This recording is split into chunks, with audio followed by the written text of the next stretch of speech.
Bonjour à toutes et à tous. Me voici, me revoilà. On se retrouve enfin de nouveau sur ma deuxième chaîne. Et oui, j'ai eu une longue absence qui est due simplement à un manque de temps. Mais voilà, maintenant je devrais avoir plus de temps pour pouvoir venir vous faire des petits coucous plus souvent. Et aujourd'hui, on va recommencer donc les vidéos avec une petite recette qui s'appelle tarte à la moutarde. Alors, d'abord, nous allons aller allumer le feu. Donc voilà, je vais allumer sur 250 avec la position en haut, en bas.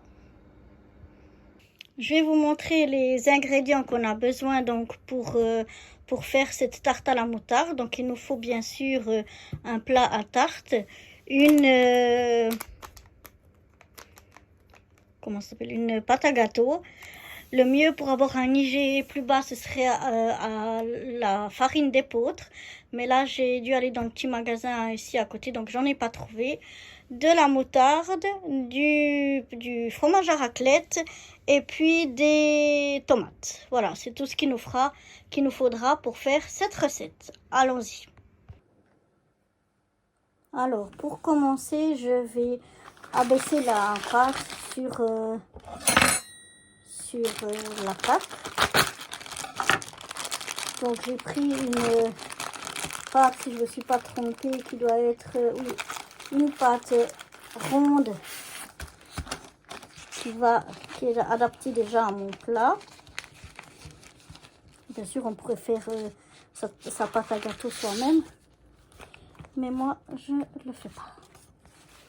Donc je la déroule. Comme il y a du papier en dessous qui va au four, du papier sulfurisé, ceci là, que je mets sur la plaque, j'ai pas besoin de beurrer, fariner ou quoi que ce soit mon plat. Je peux simplement le mettre comme ceci dessus. Je vais venir après découper ce qui a comme trop plein de papier.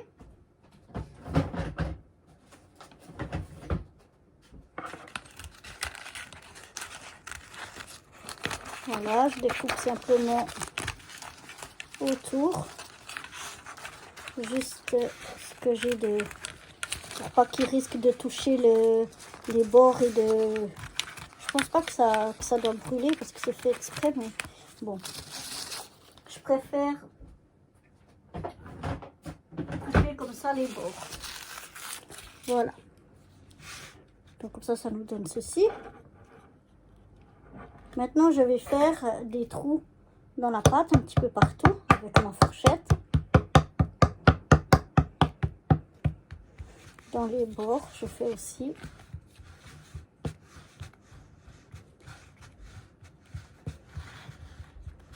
Voilà, que j'ai un peu partout des trous.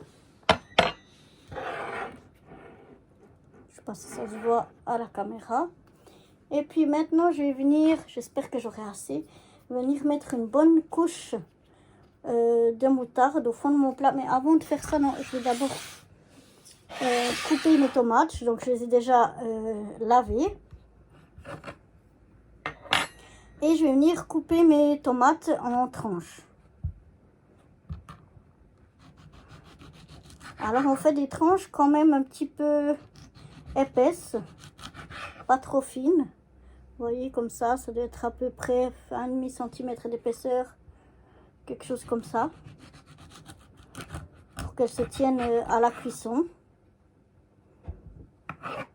Donc là, je vais enlever je sais pas comment ça s'appelle là, de la tomate, voilà.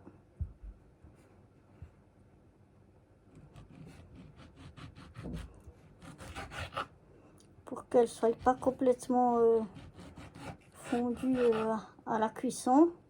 Donc je fais quand même c'est mieux qu'elle soit un peu trop épaisse plutôt qu'elle soit trop fine, les tranches de tomates.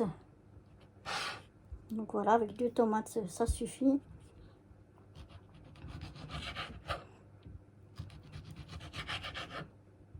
Je les coupe vraiment grossièrement.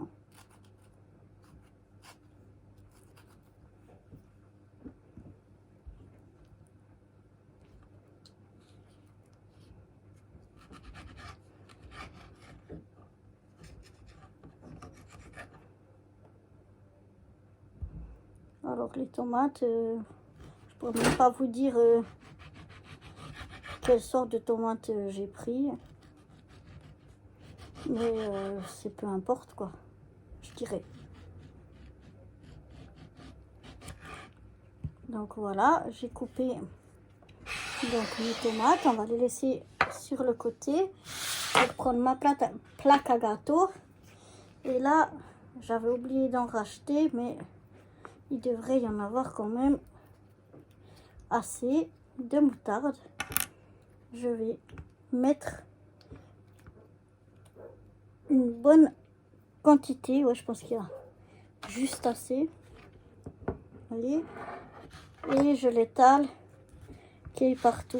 Ouais, je vais essayer encore d'en remettre. Là, c'est presque un peu peu. Faut vraiment être généreux avec la moutarde parce que c'est ça qui va donner tout le bon goût en fait.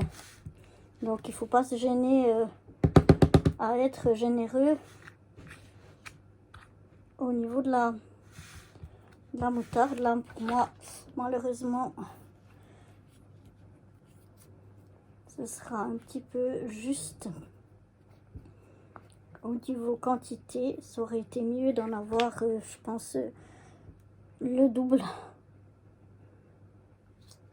Vous mettez une couche qui recouvre bien en fait votre fond de tarte. Vous essayez que ce soit recouvert vraiment de partout. Là, pour moi, c'est un peu juste. Mais bon, on fera avec.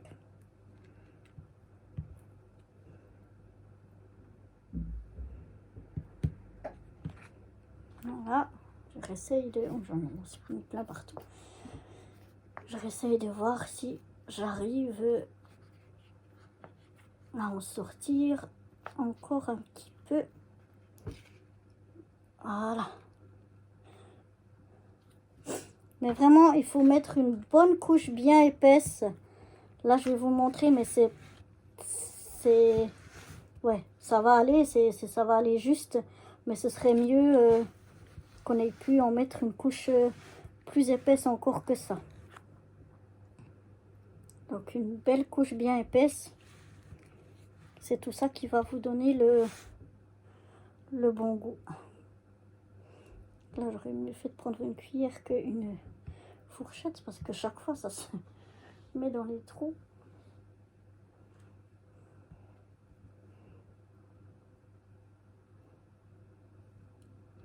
Donc voilà.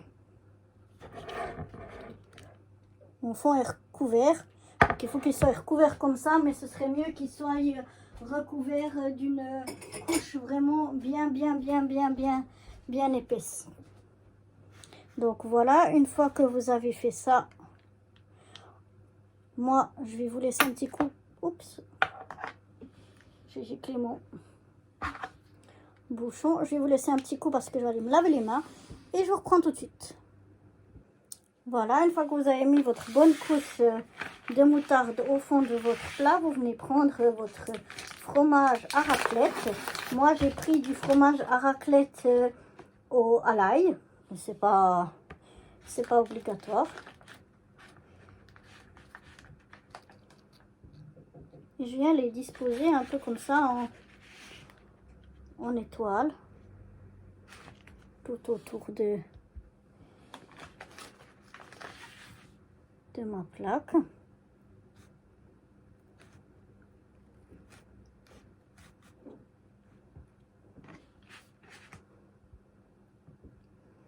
Voilà, si ça chevauche un petit peu, ça fait rien.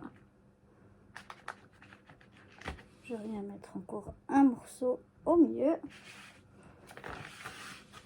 Et donc voilà, j'ai mon fromage à raclette qui est mis partout.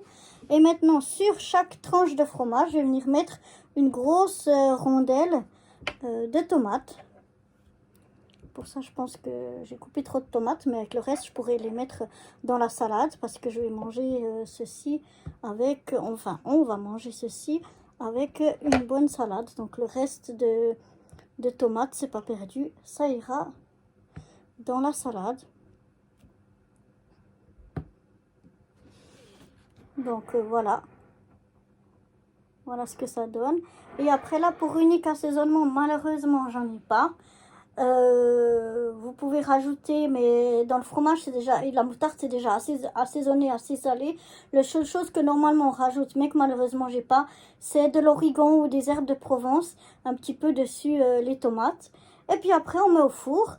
Selon votre four, selon votre pâte, environ 35 à 45 minutes.